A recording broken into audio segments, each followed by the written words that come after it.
Someone told me that your gym sessions are starting to suck. They're feeling like a waste of time.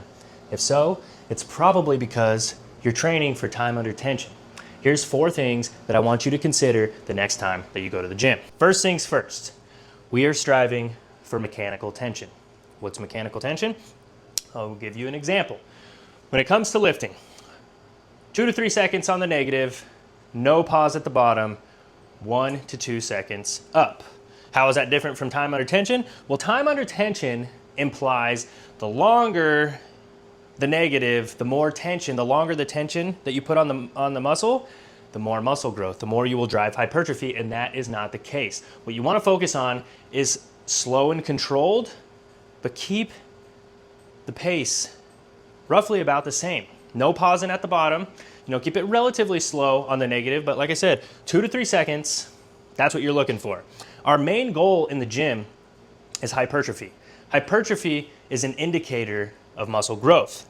How can we achieve hypertrophy? Well, we can either increase the weight or increase the reps. Another thing that we can consider when it comes to hypertrophy is reps in reserve. And this is what I have most of my clients focus on week to week, as always increasing the weight every single time that you go to the gym. It's just unreasonable. You also want to focus on reps in reserve, and weight. There are many different indicators that you are undergoing hypertrophy.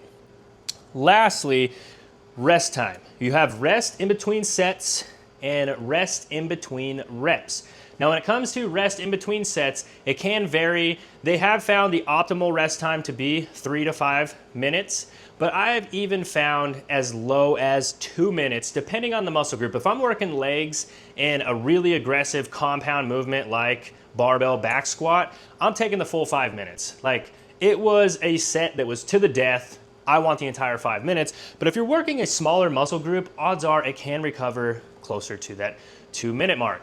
Now, when it comes to rest in between reps, let's use the squat again. When you rest in between the set, or in between the rep, you want to give your body enough time to regain its oxygen to be able to perform the next rep at the same intensity. So if you're going one after the other, eventually what becomes the limiting factor is oxygen to the muscle, and you're becoming out of breath. It is more of an endurance workout than it is for muscle building. So just think about these things next time you go to the gym, and your workouts won't suck.